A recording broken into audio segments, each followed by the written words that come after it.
ఆప్కి అదాలత్లో ఇమ్రాన్ హష్మీ గారి మీద ఆరోపణ. ఈయన ఇమేజ్ ని మార్చడానికి ప్రయత్నిస్తున్నారు. ఇమ్రాన్, ఈ విషయాన్ని మీరు కూడా ఒప్పుకున్నారు.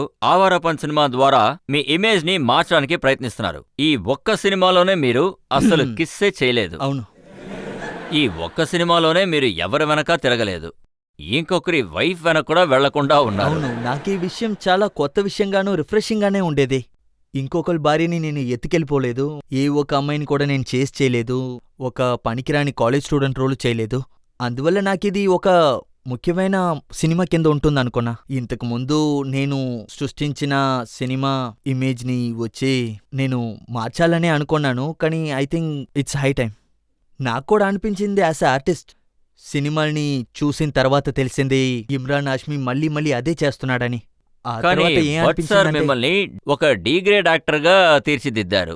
కానీ మీరు ఆ ఇమేజ్ ని బ్రేక్ చేయాలని అనుకుంటున్నారు కదా, అది తప్పు కదా. ఆయన ఏమన్నారంటే మీరు ఒక street hero, drawing room hero కాదని అన్నారు. ఐ థింక్ ఈ విషయాన్ని నేను కూడా ఒప్పుకుంటాను. ఈ మాసెస్ అనేది ఉంది కదా, ఈ హీరో అవ్వాలనేది నా గోల్ కింద ఉండేది. దాన్ని నేను అచీవ్ చేశాను. అలాంటి చాలా రోల్స్ నేను నటించేశాను. ఈ విషయం నాకు ఎలా తెలిసిందంటే నేను చాలా ప్రమోషన్స్కి వెళ్ళాను. అందులో మీరు ఒక ప్రమోషన్ని చూసారంటే ముంబై మల్టీప్లెక్స్లో వెళ్ళి నేను ప్రమోషన్ చేయాల్సిన సందర్భం వచ్చింది. డెఫినెట్లీ అది హౌస్ఫుల్లే అవుతుంది, ఆడియన్స్లో ఎటువంటి రియాక్షన్ ఉండదు. కానీ నేను ఢిల్లీలో గానీ అమరావతిలో గానీ ఇంకా చిన్న చిన్న ఊర్లకి నేను వెళ్తే ప్రజలు అభిమానం నాకు దక్కుతుంది.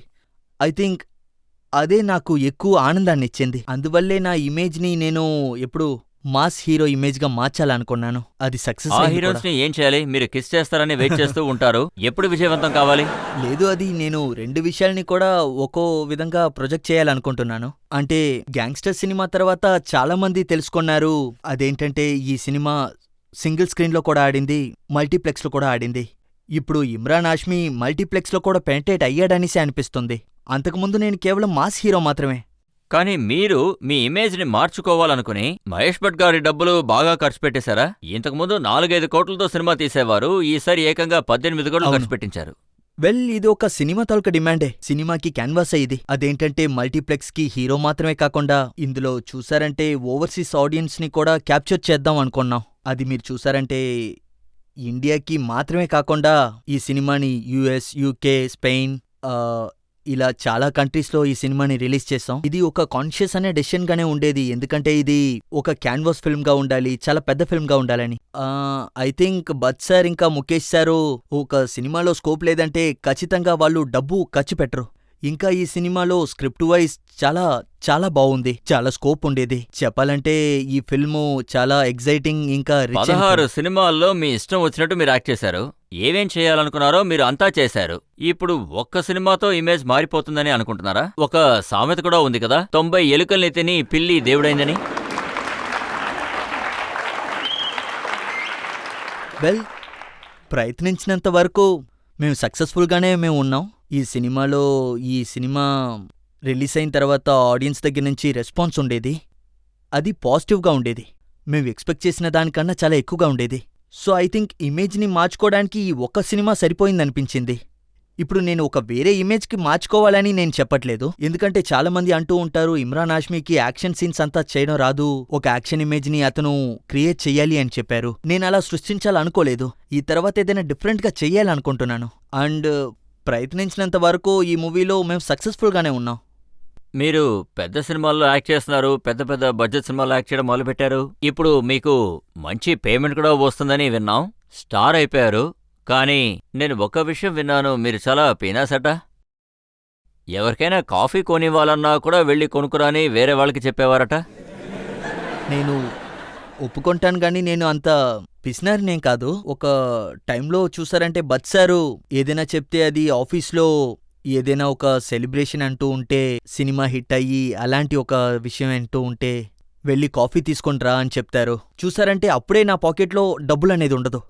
అంటే వీళ్ళకి కాఫీ కొనివ్వకూడదనేది ఉద్దేశం కాదు, జెన్యూన్గా నా పాకెట్లో డబ్బులు ఉండదు. ఎందుకంటే నేను వేరే ఎక్కడో షూటింగ్ ముగించుకొని ఇక్కడికి వస్తాను. I don't carry money with me. అయితే ఆ డబ్బులు ఎవరికి ఖర్చు పెడతారో కూడా ఆ విషయం కూడా చెప్పండి. మీరు చూసారంటే డబ్బు విషయంలో నేను కొంచెం విచిత్రమైన వాడినే. నేను డబ్బులు క్యారీ చేయను, నా దగ్గర ఎక్కువగా క్రెడిట్ కార్డ్సే ఉంటుంది, దాన్ని పెట్టుకుని కాఫీ కొనలేము. అందుకనే అలాగా. నాకు భట్ గారు ఇంకొక విషయం కూడా చెప్పారు. ఒక సినిమా రిలీజ్ అయిన తర్వాత చాలా సంతోషంలో మిమ్మల్ని ఒక 25,000 రూపాయలు ఎవరికో డొనేట్ చేయమని చెప్పారు. మీరు వెంటనే మొహం మార్చుకున్నారట. లేదు లేదు, అలాంటిదేమీ లేదు. యాక్చువల్లీ సినిమా ఏదైనా హిట్ అయింది అంటే సార్ నా దగ్గర ర్యాన్సమ్ తీసుకుంటారు. అది చెప్పాలంటే ఒక రకమైన గురుదక్షిణ అని చెప్పొచ్చు. ఆ గురుదక్షిణ నేను ఇచ్చే తీరాలి. అలాగా చాలా డబ్బులు బట్ సార్ నా దగ్గర నుంచి తీసుకున్నారు. నేను అతనికి చాలా డబ్బులు ఇచ్చాను. కానీ లేదు ఇదంతా ఆయన ఏం బట్ సార్ మీకు చెప్పదలుచుకున్నారంటే చెప్పుండరే. మీ దగ్గర డబ్బులు తీసుకుని ఆయన చారిటీకే ఇస్తారట, ఓ న్యూస్ కి కాదట. అతనే కదా మీ దగ్గర ఇలాంటి విషయాలు చెప్పారు. అతను ఎక్కడ ఖర్చు పెడుతున్నారో ఎవరికి తెలుసు.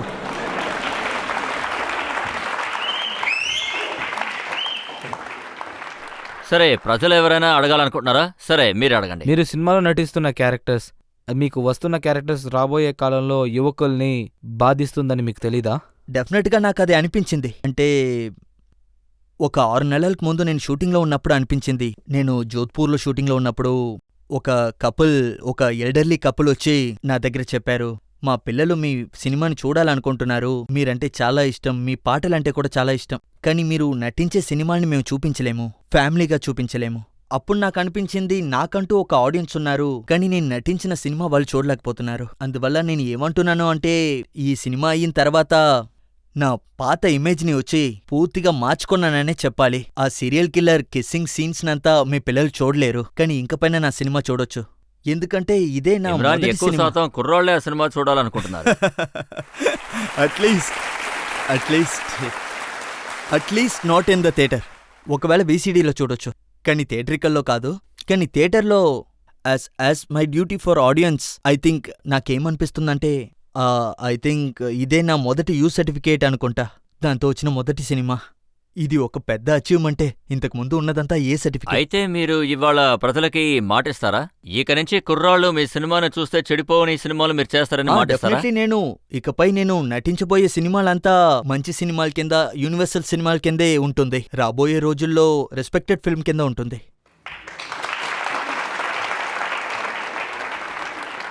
ఆ అమ్మాయి థర్డ్ రోలో. ఇమ్రాన్ గారు, మీరు డాన్స్ ఎప్పుడు నేర్చుకుంటారు? మీరు ఏ సినిమాలో నటించినా అందులో ఒకే రియాక్షన్ ఉంది. మీరు పాకెట్లో చేయి పెట్టుకుంటారో లేక నడుచుకుంటూ వస్తారు. మీరు ఎప్పుడు డాన్స్ లేకపోతే ఇలా నేర్చుకుంటారో చేస్తాను. చెప్పండి. అవును, అంటే నన్ను షామక్ దావర్ వద్దని చెప్పేశారు. అంటే డాన్స్ నేర్చుకోవడానికి కొంచెం సమయం పడుతుంది. కానీ ఇప్పుడు ప్రయత్నిస్తున్నాను, డాన్స్ నేర్చుకుంటున్నాను. ఇంకా రీసెంట్గా 4 స్టేజ్ షో కూడా చేశాను. ఇంకా ఒక యాక్టర్గా నేను డాన్స్ చేయలేనేమోనని నాలో భయం ఉండేది. దాన్ని ఓవర్కమ్ చేసుకుని రావడం కోసం స్టేజ్ షోలు కూడా నేను చేస్తూ ఉండేవాడిని. రాబోయే మూవీల్లో అందులో సాంగ్స్ని పిక్చరైజ్ చేసేటప్పుడు నేను డాన్స్ చేస్తున్నాను. ఇంకా ట్రైన్ మూవీ చూసారంటే అందులో డాన్స్ మూమెంట్స్ అంతా కొంచెం ఎక్కువగానే మీరు ఉంటుంది. డాన్స్ ఏ హీరోయిన్ దగ్గర నేర్చుకుంటున్నారు? నేను ఎవరి దగ్గర నేర్చుకోలేదు. నా కొరియోగ్రాఫర్ ఒకళ్ళు ఉన్నారు, వాళ్ళ దగ్గరే. వాళ్ళు చాలా కష్టపడి నాకు నచ్చి చెప్పారు, నువ్వు డాన్స్ చేయగలవు, నువ్వు డాన్స్ చెయ్యాలని చెప్పారు. నా లిమిటేషన్స్ని వాళ్ళ మైండ్లో పెట్టుకొని దానికి తగిన మూసేయి నాకిచ్చారు స్క్రీన్లో. అయితే ఇక మీద రాబోయే సినిమాల్లో మీరు డాన్స్ చేయడం కూడా మేము చూడొచ్చు. Most probably yes.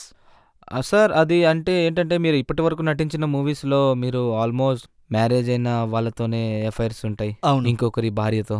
చెప్పండి. ఇన్ ఫ్యూచర్ వేరే ఎవరితో అయినా మీ భార్య అఫైర్గా ఉంటే మీరు అందులో నటిస్తారా? దాని గురించి మాతో షేర్ చేయండి సార్. దీని గురించి మీరు ఏదైనా ఆలోచించారా? దీని గురించి ఎప్పుడు ఆలోచించలేదు. You do that role. I will. దీని గురించి ఎప్పుడు నేను ఆలోచించలేదు, కానీ ఇప్పుడు మీరు చెప్పడం వల్ల డెఫినెట్లీ నా డైరెక్టర్ ఇంకా ప్రొడ్యూసర్ దగ్గర చెప్తాను, ఇలాంటి ఒక సినిమా డైరెక్ట్ చేయండి అని. అభినందనలు సార్. ఇమ్రాన్, మీరు ఇలాంటి రోల్స్ చేసేటప్పుడు మీ ఇంట్లో మీ వైఫ్ మిమ్మల్ని ఏమనరా? చాలా చాలా తిట్లు. ఇప్పుడు మీరు మారిపోవడంలో ఆవిడ కాంట్రిబ్యూషన్ కూడా ఉందా? చాలా ఉంది, కానీ వాళ్ళు నా వర్క్ స్పేస్లో ఎప్పుడూ అడ్డురారు. వాళ్ళకి తెలుసు అది నా వర్కు అండ్ నేను నటించే రోల్స్ అంతా. అందువల్ల ఒక ఇమేజ్ ఏర్పడింది, అందువల్లే అలా చేశానని తెలుసు.